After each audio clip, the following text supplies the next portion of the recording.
میرے بعد کافر نہ بن جانا کہ ایک دوسرے کو مارنا شروع کر دو، کہ ایک دوسرے کو وہ کہے تم کافر ہو، وہ کہے تم کافر ہو، اور تلواریں نکال کر تم ایک دوسرے کو قتل کرنا شروع کر دو، یہ کام نہ کرنا۔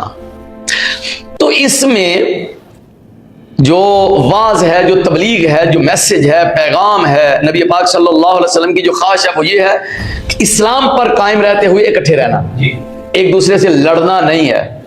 اس میں یہ بھی پیغام ہے کہ خواہ مخواہ ایک دوسرے پر کفر کے فتوے نہ لگاتے رہنا اور ایک دوسرے سے لڑائیاں نہ کرنا۔ نبی کریم علیہ الصلوۃ والسلام کے اس فرمان مبارک میں اسپیشل لوگوں کو خاموش کرا کر یہ جو بیان دیا گیا ہے، تو اس آپ کی اس خواہش میں، آپ کے اس فرمان میں جو سب سے بڑی چیز جو سمجھ آ رہی ہے وہ یہ ہے کہ تفرقہ، آپس کی لڑائیاں، ان سے اظہار نفرت کیا جا رہا ہے۔ سمجھ گیا؟ تفرقہ میں نے پہلے بھی ایک دفعہ آپ کو بتایا تھا کہ ایک باپ کی اولاد ویسے کوئی ایک گھر میں ہے، دوسرا دوسرے گھر میں ہے، تیسرا تیسرے گھر میں ہے، چوتھا چوتھے گھر میں ہے، اور سارے خوش ہوں اور مل جل کر بیٹھے رہیں، ایک دوسرے سے ان کا کوئی جھگڑا نہ ہو تو والد سب خوش رہتے ہیں، والدین راضی رہتے ہیں۔ بے شک وہ الگ الگ گھروں میں رہیں لیکن وہ خوش رہتے ہیں کہ ہمارے بچے، ان کا آپس میں پیار ہے۔ اور اگر وہ ایک ہی گھر کے اندر رہتے ہوئے ایک دوسرے سے نفرت کریں اور لڑنا شروع کر دیں تو بتائیں کہ ماں باپ خوش ہوتے ہیں؟ اس سے بڑھ کر ان کے لیے کوئی تکلیف دہ بات ہے؟ تو عالم اسلام جو ہے اس کو سب سے پہلے اس بات پہ غور کرنا چاہیے کہ ہمیں یہ جو نفرتیں ہیں یا تفرقے ہیں، ان کے اسباب ان کو پکڑ کر ختم کرنا چاہیے تاکہ تفرقہ ختم ہو، اتفاق ہو، اتحاد ہو۔ سمجھ گیا؟ اب یہ بات اس بندے کی سمجھ میں کیسے آئے گی کہ جس کو گھٹی ہی نفرت کی دی گئی ہے، گھٹی ہی فرقہ واریت کی دی گئی ہے، جس کو ضرب یضرب ضربا سے لے کر دور حدیث شریف تک بات بات میں درسی علوم کے ساتھ فقہ، اصول فقہ، حدیث، بلاغت کے علوم، نحو، یہ پڑھاتے پڑھاتے ساتھ ساتھ ان کو فرقہ واریت کی جو ہے وہ انجیکشن لگائے گئے، اور ان کے ذہن میں یہ بیٹھا ہوا ہے کہ ہم نے جو باہر نکل کر تقریریں کرنی ہیں وہ ساری کی ساری فرقہ واریت پہ ہی کرنی ہے۔ ٹھیک ہے، وہ بھی غلط ہے، اس کے یہ دلائل ہیں، وہ بندہ بھی غلط ہے، اس کے یہ دلائل ہیں، وہ بندہ بھی غلط ہے، اس کے یہ دلائل ہیں۔ ممبر پہ بیٹھے اور کہا کہ وہ بھی غلط ہے، وہ بھی غلط ہے، وہ بھی غلط ہے، اور میرے پاس دلیل موجود ہے، آئے کوئی میرے ساتھ مناظرہ کر لے، فرقوں کے نام لے لے کر ان کو غلط قرار دینا اور دلائل سے ثابت کرنا۔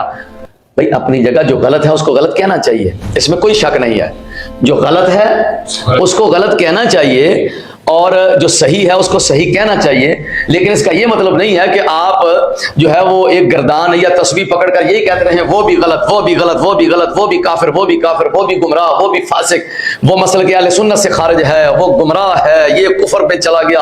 آپ کی تمام تر تقریروں کا لب لباب یہی ہو تو پھر اتفاق کیسے ہوگا؟ اور بھائی لوگوں کو غلط کہنے کی بجائے ایک اگلا قدم بھی ہے، وہ یہ ہے کہ جس کو آپ سمجھتے ہیں کہ جس حد تک غلط ہے آپ اس کو صحیح کریں نا۔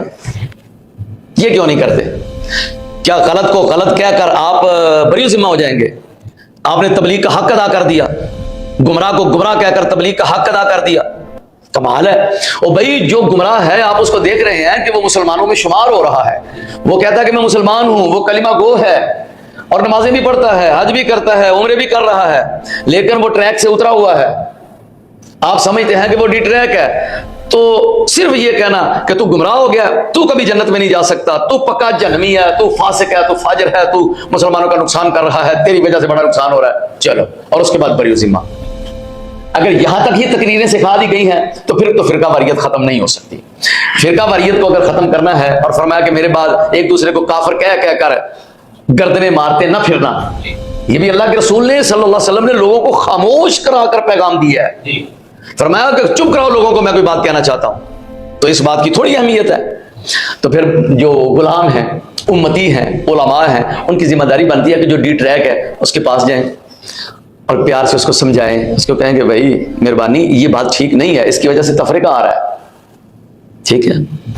اگر وہ نہیں مانتا تو پھر اس کے پاس دوبارہ چلے جائیں، 4 اور بندے اکٹھے کر کے اس کے پاس چلے جائیں۔ ایسے ہو سکتا ہے یا نہیں ہو سکتا؟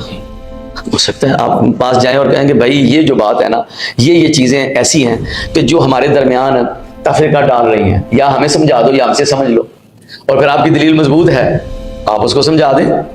اور اہل سنت کے دلائل ہیں ہی مضبوط, واقعتاً مضبوط ہیں.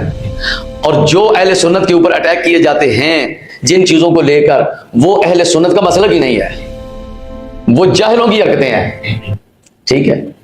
ایک اور بات ہے, آپ اگر مطالعہ کریں گے نا ان چیزوں کا, ایک میری بات ہمیشہ کے لیے یاد رکھنا, یہ بات آپ کو سامنے آتی رہے گی.